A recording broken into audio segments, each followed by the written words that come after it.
I'm good if y'all are. Yeah. Good morning, y'all. This is Mr. Jet Peavy. He works for KLM and Hines Community College. So he is an instructor for CDL. He's going to kind of go through the process with you and kind of tell you about jobs and stuff like that. Absolutely. Well, it's a pleasure to be with y'all today. First of all, just want to tell you, like Ms. Jana said, my name is Jet Peavy. Glad to be with y'all. Clinton always important place for me is where my grandparents were, and also my mom and three of my uncles actually graduated from Clinton High School. So, but enough about that. Let's talk a little bit about truck driving. That's what y'all wanted to come in here. Hopefully you're very interested in that. The first thing I want to talk about the importance of safe driving or truck drivers. First of all, two important things when it comes to truck driving. The first thing that probably is the most important is that trucks deliver basically everything we see on our shelves. We're a vital part of the entirety of the community, entirety of the economy as well. I've heard statistics say that if trucks stopped within 3 days, most of the shelves would be bare, and within a week, there would be no more perishable goods on the shelves at any stores. So trucks do provide a very vital resource for the entirety of the country and the state and our local communities. Secondly, safe drivers ensure that the motoring public gets home safely. Everybody wants to get home at the end of the day, work day, school day, whatever that might be. We all want to get home safe, and getting home safe is a key. So if we train our drivers correctly, then of course, not only will they get home safely, not only will they deliver their product safely, but you will get home safely as well. And that's a very key thing to us as well, that we want to be safe drivers out there. So the question is, how do you get a CDL? How can you begin getting started? Commercial driver's license is what that CDL stands for. And so how do you begin this process? First of all, you've got to be at least 18 years of age or older to get your CDL. So I know some of y'all might be a little younger than that. It takes a little bit of time to get that, but 18 years of age or older in order to get your CDL. The thing about that is, though, you can get your CDL at 18, but you actually can't drive a commercial motor vehicle across state lines until you become 21. So 21 is really the age that most companies are looking for in order to get someone into a truck and to deliver products across state lines. Many companies out there are doing what's called over the road, so that's called OTR, if you hear me reference that. Over the road would be that we're delivering to virtually everywhere and anywhere within the entirety of the country. So 18 years of age to get your CDL, 21 years of age in order to do the majority of that training. But beyond that, how does that actually work? How does that work, and how do you begin to get that CDL? The first thing that you've got to do, you've got to get DOT physical, Department of Transportation physical. Some of y'all that are athletes, you're no stranger to getting a physical every year. It's something that you probably do on a regular basis or a yearly basis in order to go and play and be in athletics. But for those of y'all who may not get one every year, the physical basically just ensures that your health is up to spec, in essence, to get your CDL. So you would do that once every year or once every 2 years, and then after that you would begin doing your theory testing. Theory testing is required, much like getting your permit for your regular license. You've got to get your permit, it's called a commercial learner's permit, in order to get your CDL. So you got to pass 3 tests in order to get your Class A CDL. That will be a general knowledge test, an air brakes test, and a combination vehicles test. Combination, all we're saying there is tractor and trailer, and they're just talking about the mechanics of how that works. So that's what we're looking like as far as getting your commercial learner's permit.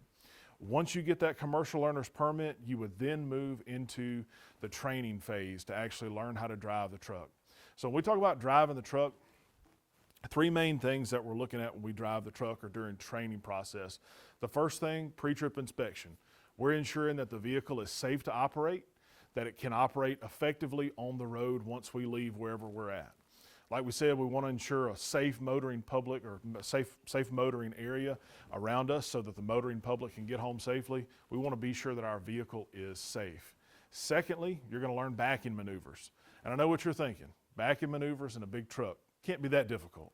But the thing is that backing up a trailer is a lot more difficult than backing up a regular car. So we want to begin learning the backing of the vehicle. And then finally, getting on the road and learning how to drive the tractor trailer on the open road. So those are the three phases that training really consists of.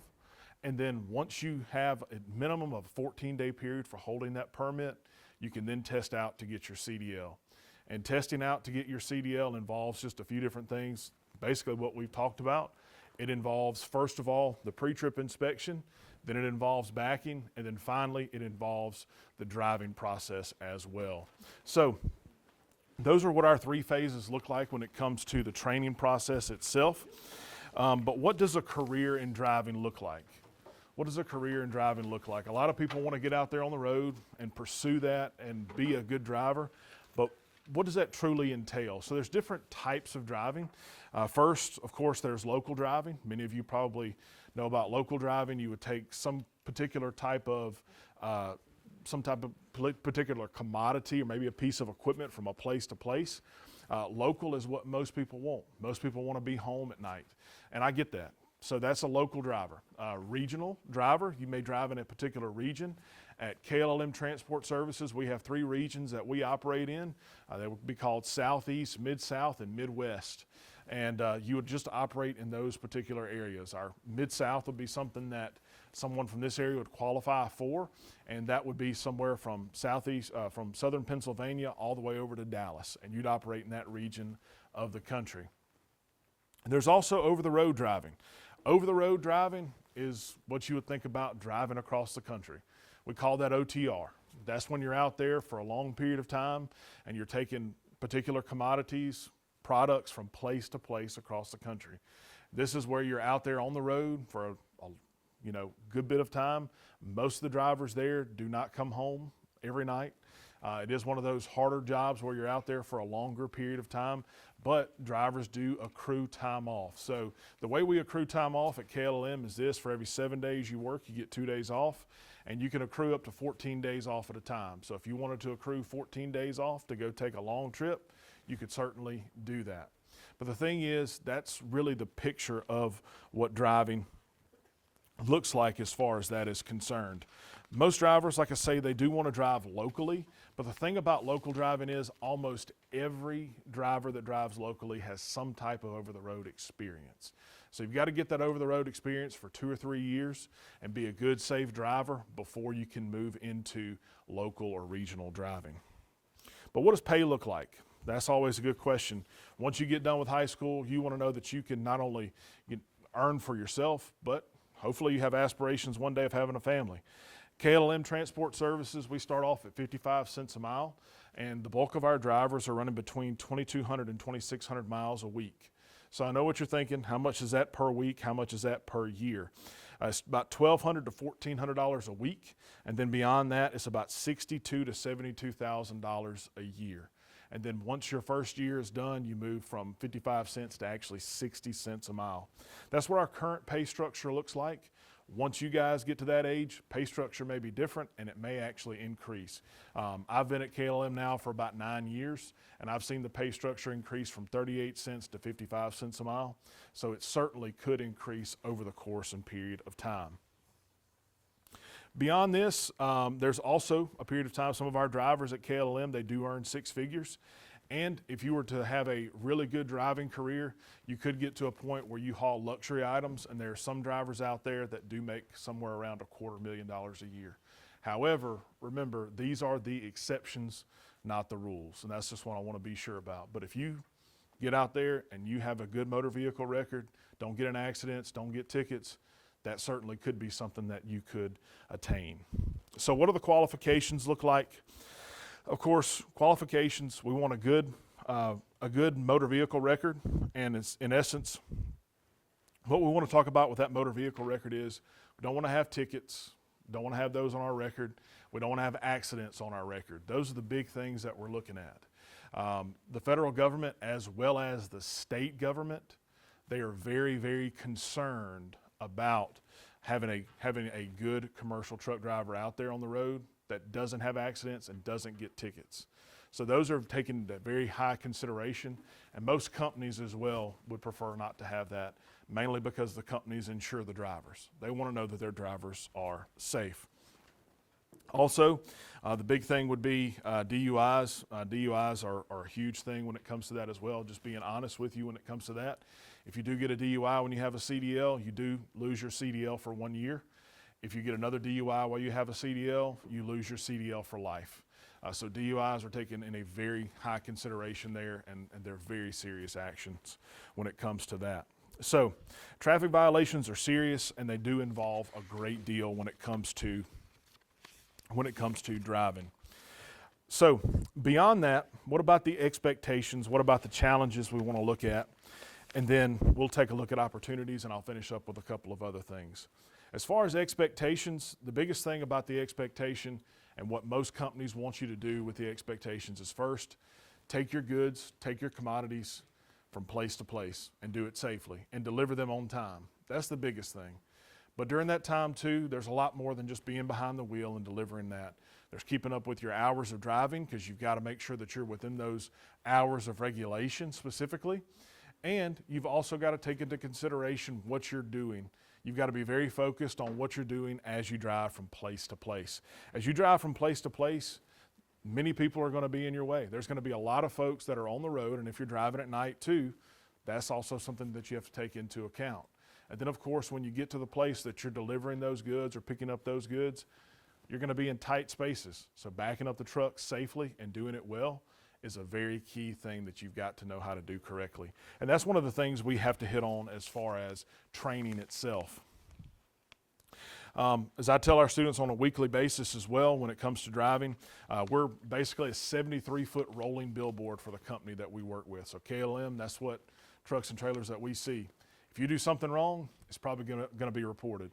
So being a 73-foot billboard out there on the road, you want to be doing the things right. You want to be doing the things right. So getting behind the wheel, doing that, and doing it safely is key.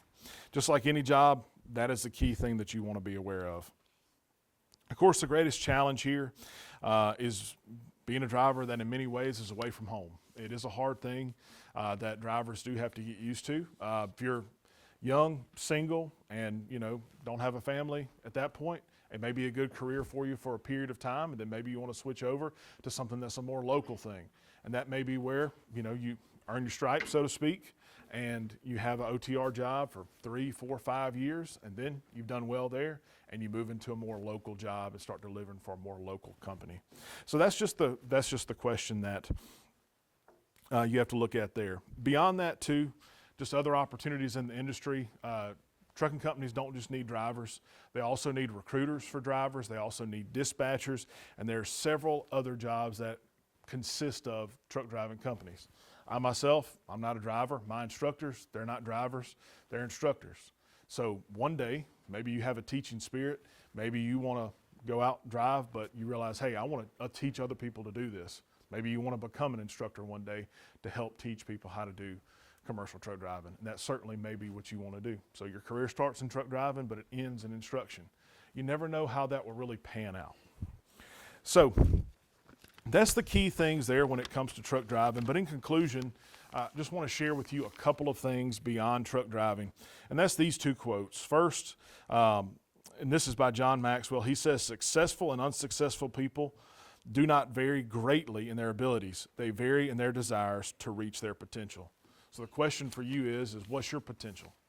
What's your potential, and what's your desire to reach that potential? Be sure that you're aiming at something that you want to do, but also don't stop till you get there.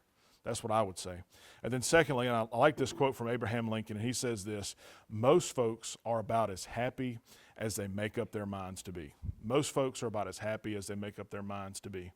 And I like that quote because it really defines that our circumstances don't necessarily define where we are. They don't define where we are.